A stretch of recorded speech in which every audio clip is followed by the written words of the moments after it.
من اسمم چالاک 34 سالمه. آقا چالاک؟ بله. ببخشید چالاک یعنی چی؟ چالاک یعنی چابک زرنگ.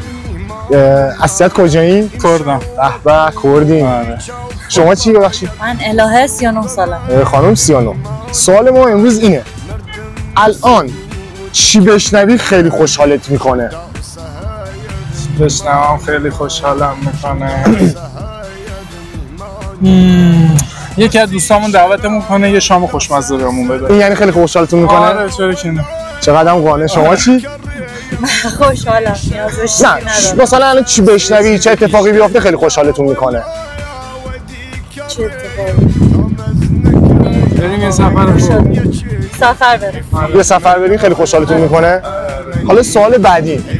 چی بشنوید خیلی حالتون رو بد میکنه؟ فکر کنم مرگ بستگان، بیماری دوستان، اینا خیلی ناراحت کننده. همینا شما؟ بله.